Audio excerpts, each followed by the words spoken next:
میں جس کے قریب آتا ہوں میں اس سے وعدے کا پابند نہیں کرتا.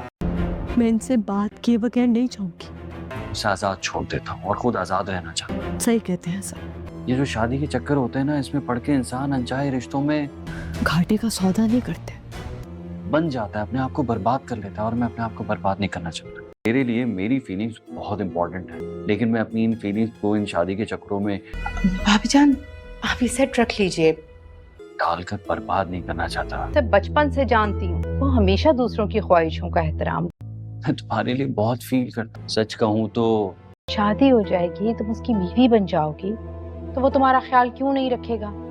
ڈرامہ سیریل نقاب کے آنے والے ایپیسوڈ میں آپ لوگ دیکھیں گے ایمان زارا کی باتوں کی وجہ سے کافی زیادہ پریشان سی ہو گئی ہے. زارا جو کچھ بھی ایمان کو کہہ رہی ہے، لیکن ایمان کی طرف سے تو ایسا کچھ بھی نہیں. لیکن کہیں نہ کہیں ایمان تیمور میں تھوڑی بہت انٹرسٹڈ لگ رہی ہے، لیکن وہ عہد کے پیار کو بھی ٹھکرانا نہیں چاہتی، کیونکہ شروع سے لے کر آج تک عہد نے بھی اس کا بہت ساتھ دیا ہے. لیکن زارا چاہتی ہے کہ وہ ایمان کو چند پیسے دے کر اور اس گھر سے اسے نکال دے، کیونکہ ایمان کی وجہ سے زارا کی زندگی خراب ہو رہی ہے. لیکن زارا کو یہاں پر یہ سوچنا چاہیے کہ اگر تیمور سے محبت نہیں کرتا تو اس میں ایمان کی غلطی نہیں. زارا کو چاہیے کہ چپ چاپ سے اپنی زندگی گزارے اور تیمور کی محبت کو حاصل کرنے کی کوشش نہ کرے. یہ سب کچھ کرنے کے بعد وہ نقصان اپنا ہی کرے گی. لیکن ایمان اب یہ ساری باتیں عہد کے ساتھ کرنے والی ہے. عہد اور ایمان ایک دوسرے کے ساتھ فرصت سے بات کرنے کا ایک پلان بنائیں گے. وہ لوگ کسی ریسٹورنٹ میں جا کر کھانا بھی کھائیں گے اور وہاں پر اپنے پورے دل کا حال بتائے گی ایمان عہد کو کہ اس کے ساتھ زارا کیا کچھ کر رہی ہے. عہد تو ویسے بھی زارا کو اچھے طریقے سے جانتا ہے کہ زارا اپنی خوشی کے لیے کسی بھی خوشی برباد کر سکتی ہے.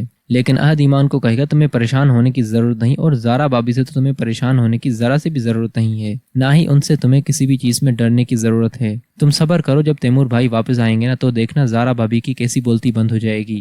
ابھی فی الحال تیمور بھائی موجود نہیں ہے، اسی وجہ سے زارا اپنے پر کھول کر اڑنا چاہ رہی ہے. ادھر بلال بار بار کالز کر کے ایمان کی خیریت معلوم کرنے کی کوشش کرے گا اور ایمان کا حال چال پوچھے گا تو ایمان کو غصہ آ جائے گا، کیونکہ ایمان ویسے ہی زارا کی وجہ سے ڈسٹرب ہے. اب وہ زارا کی اس کے بھائی کے ساتھ کیا شکایت کرے. اگر ایمان زارا کی شکایت بلال کو کر دے گی تو یہ بات ایمان کی تربیت کے خلاف ہوگی کہ جس گھر میں اسے کھانا پانی مل رہا ہے اسی گھر والوں کو وہ آپس میں لڑوانا چاہ رہی ہے. یہاں پر ایمان بلال سے کافی غصے میں بات کرے گی اور بلال سے یہ کہے گی آپ کو میری پرواہ کرنے کی ضرورت نہیں، یہاں پر میری پرواہ کرنے کے لیے تیمور بھائی اور عہد ہیں. لیکن یہاں پر بلال کو کچھ نہ کچھ گڑبڑ لگے گی اور وہ کافی پریشان ہو جائے گا ایمان کے اس طرح کے بات کرنے کے بعد. خیر دوستو، فائنلی تیمور واپس آ ہی گیا اور آتے کے ساتھ اس نے کیا دیکھا، عہد اور ایمان ایک دوسرے کے ساتھ بہت ہی زیادہ کلوز ہو چکے ہیں، اور یہ سب کچھ تو تیمور ویسے بھی برداشت نہیں کرتا.